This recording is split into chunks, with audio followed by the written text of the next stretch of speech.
நல்லா வந்துருச்சு. தெரிஞ்சிடும். அவ்வளவுதான். ஓகே ஓகேங்க. சரி சரிங்க.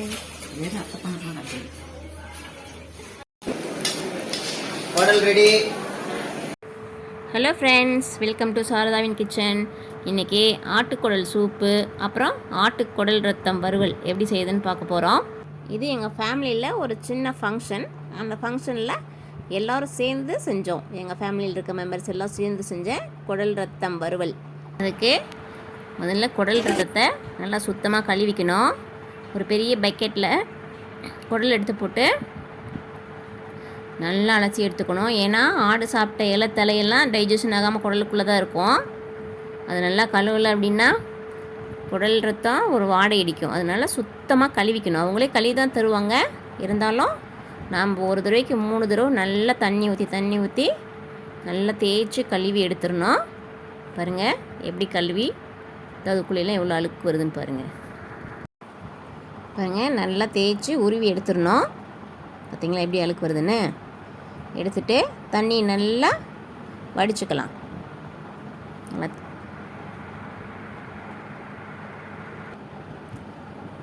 மறுபடியும் கொஞ்சம் தண்ணி நிறைய ஊற்றி நல்லா அலசலாம். பாருங்கள் எவ்வளோ அழுக்கு வருதுன்னு. திரும்பவும் வடிச்சுட்டு மறுபடியும் தண்ணி ஊற்றி 3 முறை அது போல் நல்லா அலசி எடுத்துடணும். அதுக்கப்புறம் குடலில் இருக்கிற அந்த தண்ணியில் நல்லா இறுக்கி புழிஞ்சிடணும். தண்ணி இல்லாத அளவுக்கு நல்லா இறுக்கி புழிஞ்சிட்டு தான் வறுக்கிறதுக்கு எடுத்து வச்சுக்கணும். இப்போது ஒரு குக்கரில் நல்லா கொதிக்க தண்ணி வச்சு அதில் நம்ம எடுத்து வச்சுருந்த குடலை போட்டுக்கலாம். அதுக்கப்புறம்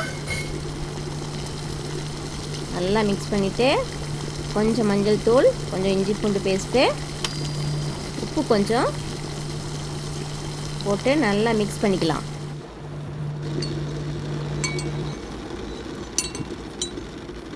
நல்லா மிக்ஸ் பண்ணி விட்டுட்டு குக்கர் மூடி போட்டு ஒரு 4 விசில் விட்டுட்டோம் அப்படின்னா குடல் வெந்துடும்.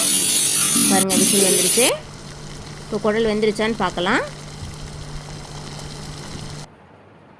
பாருங்கள் நல்லா குடல் வெந்துருச்சு. பார்க்குறப்பவே தெரியுது. நல்லா வெந்துருச்சு பாருங்கள். இப்போ இந்த குடல் சூப்பு நல்லா வடிச்சுக்கலாம். ரொம்ப நல்லது குடல் சூப்பு உடம்புக்கு. இப்போது சூப்பை ஃபஸ்ட்டு எப்படி ரெடி பண்ணுறதுன்னு பார்க்கலாம். ஒரு பெரிய வெங்காயம் எடுத்து நல்லா சின்னதாக கட் பண்ணிக்கலாம். அப்போ தான் குடல் சூப்பு ரொம்ப நல்லாயிருக்கும்.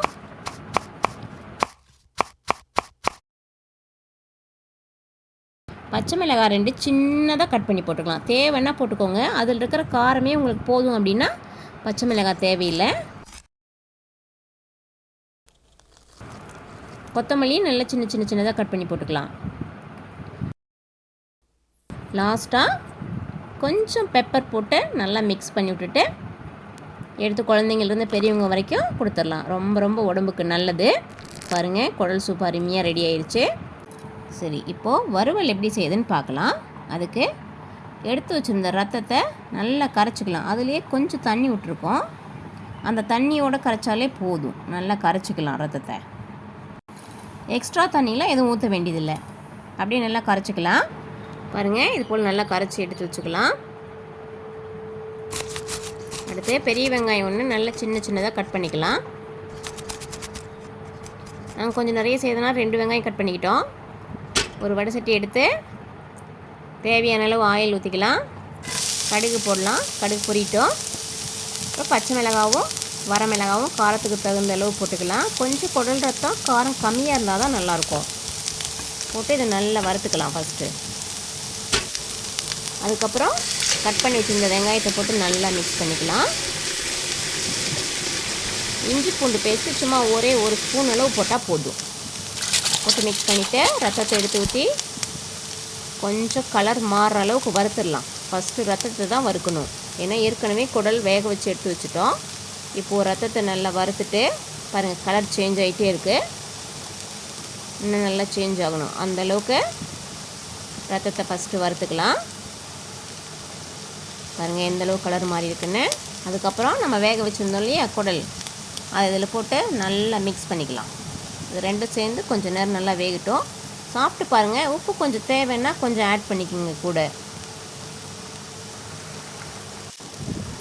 இந்த குடலும் ரத்தமும் நல்லா வெந்ததுனா தான் நம்மளுக்கு டேஸ்ட் கிடைக்கும். கொஞ்சம் நேரம் நல்லா வேக விட்டுறலாம். அதில் தண்ணி வரும், அந்த தண்ணியெலாம் நல்லா சுண்டுற அளவுக்கு வேகணும். பாருங்கள், தண்ணி கொஞ்சம் நிற்குது. இந்த தண்ணியெல்லாம் சுத்தமாக இல்லாத அளவுக்கு நல்லா ட்ரையாக வறுத்து எடுத்துக்கணும். அப்போ தான் நல்லா டேஸ்ட்டாக இருக்கும் குடல் ரத்தம். குடல் ரத்தம் எல்லாருக்கும் ரொம்ப பிடிக்கும். அது இந்த மெத்தடில் செஞ்சோன்னா இன்னும் ரொம்ப நல்லா டேஸ்ட்டாக இருக்கும். அதுங்க நல்லா வறுத்துக்கலாம். நல்லா சூப்பராக ரெடி ஆகிடுச்சு. பார்த்தீங்களா எந்தளவுக்கு ட்ரையாக வறுத்துருக்கோன்னு. அதுக்கப்புறம் தேங்காய் ஒரு மூடி திருவி போட்டு நல்லா மிக்ஸ் பண்ணிக்கலாம். தேங்காவோட ஃப்ளேவரு, குடல் ரத்தம் எல்லாம் சேர்ந்து நம்மளுக்கு ரொம்ப அருமையான டேஸ்ட்டான குடல் ரத்தம் வறுவல் கிடச்சிரும். பார்த்தீங்களா நல்லா சூப்பராக ரெடி ஆயிடுச்சு குடல் ரத்தம் வறுவல். இது எங்கள் ஃபேமிலியில் ஒரு சின்ன ஃபங்க்ஷன். அந்த ஃபங்க்ஷனில் எல்லோரும் சேர்ந்து செஞ்சோம். எங்கள் ஃபேமிலியில் இருக்க மெம்பர்ஸ் எல்லாம் சேர்ந்து செஞ்ச குடல் ரத்தம் வறுவல். நீங்களும் செஞ்சு பாருங்கள், எப்படி இருக்குன்னு சொல்லுங்கள். டாடா.